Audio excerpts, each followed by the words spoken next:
Thank you for tuning in to the NBL Network, and you're watching the NBL Blitz.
Welcome to another episode of the Blitz Podcast. As always, I'm your host, TFA, and alongside me is my co-host, Chunky. On the schedule today, we're going to be discussing the woes of the 49ers defense, the struggles of Zeke Elliott, whether or not a certain AFC team has what it takes to make the playoffs, and the catastrophe that is the Buccaneers running game. First, Chunky, we're going to take a look at the 49ers defense. This is a defense that clearly is struggling to get any type of pressure with their front seven. You look at the graphic here, Chunky, you see 12 total sacks on the season, only averaging 1.1 sack per game. The league average you can see there is 2.4 sacks per game. What is going on over there in San Francisco with this front seven? I have no clue. I think we all came into this season expecting the 49ers pass rush to be a lot better than this. You look at who they have on their defensive line. They have second-year man DeForest Buckner, who I think we all thought was going to be pretty good. Solomon Thomas, the rookie there, who we all expected to get a lot of pressure, and then Aaron Lynch and guys along those lines. I just think we expected them to be a lot better, and so for them to only come in to this week having 12 sacks on the season is just really surprising to me. Yeah, and to put in perspective, too, you've got 12 total sacks on the season. The next closest team, I believe, is at 21. There's not even another team that has had less than 20 sacks on the season. So there are players that have more sacks than this team. It's outrageous to me. Yeah, it's crazy. And you look at, too, like their linebackers. We can't just include the defensive line because their linebackers are a big issue. You look around the league, they only have, I believe it's one sack from the linebacker position, I believe it was. And their linebackers have only accounted for 12 tackles for loss. So, I mean, you look at that and you think this is a team that has the second worst run defense in the league. You look at their linebacker play, and that's definitely the reason why. I mean, you know, if you're not getting any pressure, you should at least be able to hold down the defensive line and limit these guys to low yardage situations, especially the running backs. It's just, you know, what do you think they can do to get a better pass rush and kind of more sacks and cut down on the running yards? I think they have to be more aggressive with their pass rush. If to this point they only have 12 sacks and their linebackers only have 12 tackles for loss and only one of their linebackers has one sack, I think they need to be way more aggressive with their pass rush. And if that doesn't work, you got to make some changes over there in San Francisco. Yeah, and you know, you look at the pressure too, and a lack of pressure means that they're getting, you know, their opponents are getting into short yardage situations. If they can just run the ball on first and second down, set up a 3rd and 2 or a 3rd and 3, or even pick up, you know, the first down on first and second down, you know, it cuts down on the ability of the opposing team having to pass the ball when you're running the ball that well. So you look at their pass defense, and I think that their numbers on their pass defense are a little bit inflated just because of how good teams are running the ball against them, that they're not really having to throw the ball downfield. They're not really having to air it out. They can kind of let the running game go. And this 49ers defense definitely has to figure it out here going into the end of the season, especially if, you know, some of these guys want to keep their jobs. You mentioned him earlier. Solomon Thomas, I think, has been the best, you know, guy out of their front seven so far on the season. But a lot of these other guys are playing for a job, in my opinion. You know, when they go into this offseason, I think that if they're not producing, it's just going to be time to blow off this front seven, go into the draft and free agency, hoping to get some guys that can probably get some pressure. Let's go ahead now and look into the struggles of sophomore running back Zeke Elliott. Now, this is a guy, Chunky, I think we can both agree, coming into the cycle, he was probably penciled in to be the best running back in the game and have the most upside with how young he is. It's only his second season in the league, already probably one of the best running backs in the league. Look at these numbers on the screen, Chunky. Which one of these numbers stands out the most to you after 11 weeks? I think the 2 and 3 when Zeke is under 50 yards and the 4 and 1 when Zeke is over 50 yards, that really stands out to me because that means that they're very reliant on Zeke's success in the run game. And to have little success so far, I think that's telling of where the Cowboys are at. I believe they're above 500. But numbers like that, those really stand out to me. And if you can get him going, that means you're going to have a lot of success. He needs to step up. He needs to figure out how to run the ball with this offensive line, which is one of the best, if not the best, in the league. Yeah, and you know, you said it. They're 19th in the league right now in rushing. They started slow, like you were saying. Their first 5 games for the Cowboys, Zeke Elliott did not go over 50 yards one time. He was under 50 yards in each of their first 5 games. And personally, I don't even think he was close. I don't even think he was over 40 yards in any of those first 5 games. They went 2 and 3 in those games. They went into their bye week, and clearly their focus was getting Zeke going because they came out of their bye week. They're 4 and 1 since their bye in their last 5 games, and they are 4 and 1 in those games because Zeke is over 50 yards. He's been over 50 yards in each of the last 5, so he's starting to get it going, but I still don't think that the 3.6 yards per carry is going to cut it. I mean, this is a good Cowboys team. He's starting to figure out how to run the ball. He's feeding them a lot more. He's had over 20 carries, I believe, in 2 of his last 3 games, if I remember correctly. So he's feeding the ball to him and letting the run game try to get going. But, I mean, he's on pace right now. He's not even on pace to break 1,000 yards rushing in a year where we could potentially have, 6 or 7 or even 8 running backs go over 1,000 yards. So to see him as not one of the premier backs in the league is really shocking to me. Do you think if he can get it going that he's going to be able to make the playoffs this year? This year I think it's a little iffy because we're so late into the season. But again, I think they're over 500, and obviously they have a chance being over 500 right now. So yes, if they can get success with Zeke, if they can get him going, if they can get him to start to run the ball, I think they do have a chance to make the playoffs, and I think it's a very real chance to make the playoffs. Yeah, I'm going to make a bold prediction here and say that if he can continue the success with Zeke, if Zeke can go over 50 yards in at least, I would say, 4 of his last 5 games, then I think that this team is going to snag a wild card spot. The wild card right now in the NFC is wide I'm sorry, open. you can keep going. No, go ahead. Well, I think to ask a running back like Zeke to go over 50 yards in a game, I think that's ridiculously low. Obviously, you said they're 4 and 1 when he goes over 50 yards, but they're only asking him to get 50 yards a game. And if he can't do that, they need to find another running back. Yeah, and I don't even know if you need to find another running back at that point. I think you're putting all of those struggles on your offensive line, and maybe even your offensive coordinator, because at the end of the day, I don't think it's him. He's got all of the attributes that he needs to succeed in the league. He's got speed, he's got power, he's shifty. He does just about anything that you can ask a running back to do. But maybe he needs to take that offensive line out to dinner a little bit more because they're not really blocking for him right now. From one potential playoff team to another, let's go ahead. We're going to jump over to the AFC.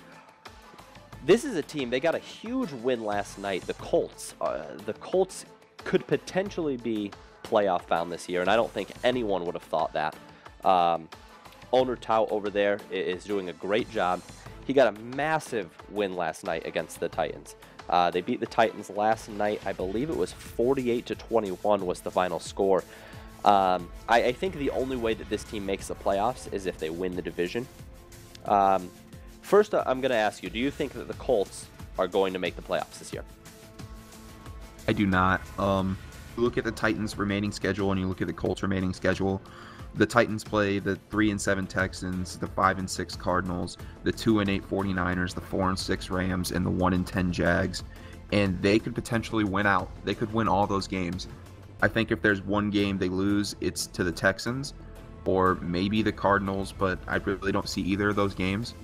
And then you look at the Colts' remaining schedule. They have the Jaguars as well, who are 1-10, the Buffalo Bills at 6-5, the Denver Broncos at 4-7, the Baltimore Ravens at 6-4, and they also have the Houston Texans at 3-7. I could see them losing 3 of those games.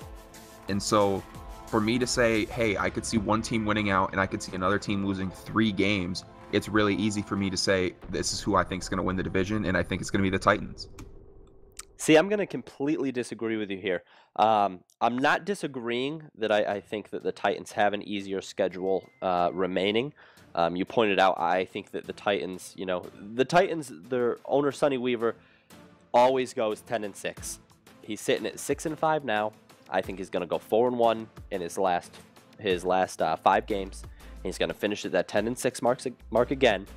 But I think that all the Colts need to do, I think the Colts just need to win 3 of the remaining 5, finish at 10-6.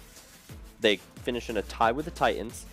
And I believe if they were to do that, as long as their wins come over Jacksonville and Houston, and they keep the same divisional record as the Titans, the Colts will win the tiebreaker.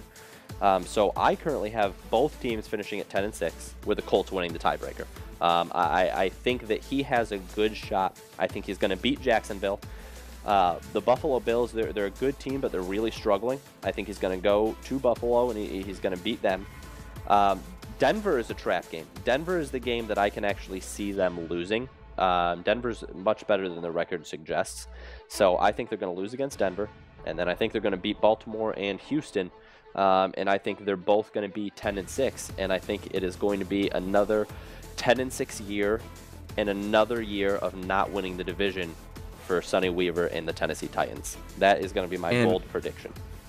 One thing I want to say is you said Denver's really good, but I think their success is once again very reliant on a player, much like the Cowboys, and that player's Chad Kelly. And I'm not sure when he'll be back, but if he's back, I do think they win that game. But if he's not back, then you can easily chalk that one up to the Colts. But like I said, that wasn't even one of the games I mentioned that they'd lose. And if they lose that game, well, then there's 4 games for me that I think they could lose. It's definitely a tougher road for the Colts from here on out, but that big win last night over the Titans puts them a game up, and it gives them the tiebreaker. So as long as they win the games that they need to win, I think that this is the Colts' year. I think the Colts are going to go to the playoffs and win the division. Let's now, our final segment of the day is one of the strangest things that I have ever seen happen. And we had something strange happen on the last podcast, if you remember. We had the Seahawks starting in the middle of their game. Their quarterbacks went down, so they had a kicker that came in and played quarterback for half the game. This one's a little bit different. We are currently in week 12, so after 11 weeks, the Tampa Bay Buccaneers do not have a single rusher who has gone over 100 total yards for their season rushing totals. I'm not talking about over 100 yards in a game. I'm talking about for the entire season. They do not have 100-yard, that's correct, not 1,000-yard, not 100-yard rusher. You see up on the screen here, they've got 3 running backs that have appeared to split some time. So Doug Martin has obviously been the feature back here. 45 attempts, 99 yards, that is not good. 99 yards on 44 attempts, averaging 2.2 yards per carry is just, I mean that's embarrassing. That's embarrassing that you have to put this guy in the field and rely on him in the running game. You look at Denard Robinson, 9 attempts, 51 yards, a little bit better, but put this in perspective, his long rush on the season was 45 yards. So if you take out his one long run on the season, he's got 8 attempts for 6 yards. Charles Sims, at 15 attempts and 58 yards, would appear to be their best option at 3.9 yards per carry. But again, his long run on the season, I believe, was 20 yards. So you take that out, he's right down there where Doug Martin is. What is going on in Tampa Bay? I have absolutely no clue. This is ridiculous that you do not have a 100-yard rusher on the season. It would be one thing to say, hey, they don't have a game where a halfback has not rushed. They don't have a game where a halfback has rushed for 100 yards. But to say they don't have a 100-yard rusher throughout the whole season, that not one of your running backs has accumulated 100 yards, is absolutely ridiculous. That they cannot run the ball whatsoever. Like, you could say they can hardly run the ball. No, at this point, you cannot run the ball whatsoever. You couldn't trust your running back in a 3rd and 1 situation if you can't run the ball. If you run the ball like this, you can't trust your running back goal to go from the 1-yard line. I couldn't trust my running backs at all. And for me, it says, okay, so how much do they trust these running backs? Because like I'm saying, I wouldn't be able to trust these running backs at all. And I don't know how much they trust these running backs. And for me, that's a problem. Yeah, and you look at their team. I mean, they're averaging 43 yards per game as a team, which is never good. I mean, that's such a low number. So obviously they're splitting time between these 3 backs. They're not really letting any running back get into a rhythm. And if just looking at what's on the screen right here, Chunky, just looking at the yards that each one of these guys have, if I were to ask you what you thought their longest rush on the season would be, what would you think their longest run so far on the season would be? Are you talking about from any of these running backs, which one had the longest rush? Yeah. Just looking at their graphics, though, if you just had to pick out a number, just looking at their yards, what do you think that the longest run on the season for any one of these running backs would be, if you just had to guess? I'd say maybe somewhere inside 40 yards. Their longest run on the season so far did not actually come from somebody on this graphic. Their longest run of the season was 54 yards, and it was not even from a running back. It wasn't from a fullback, but it was from a tight end. Cameron Brate has 1 carry on the season. It went for 54 yards and 1 touchdown. So in 1 carry, he ran for more yards than Denard Robinson, almost as many as Charles Sims, and over half as many as Doug Martin. That is an insane stat, that your tight end has the longest run on the season. It's ridiculous to me. I'm speechless. I'm absolutely speechless that you have more rushing reliability from a tight end than you do any of your running backs, and one of your running backs is Doug Martin. I'm just absolutely speechless. Yeah, and I mean, clearly this is a play that, I mean, knowing that he has a 54-yard rush, he's averaging 54 yards a carry. I mean, you've got to find a way, you know, you've got to have that play in your playbook every game, right? I mean, you've got to be able to utilize that play and see if it was a fluke or see if he can continue getting it done. I mean, it's wild that a tight end has the longest rush of the season for a team. It blows my mind. But that is going to do it for this episode. Remember to go ahead and like and subscribe here to the NBL Network, where we bring you content 365 days of the year, whether it be games, podcasts, interviews, and much more. Be sure to tune in Monday, as our network director, OSU, will be giving you our weekly schedule for all the content coming out around the NBL.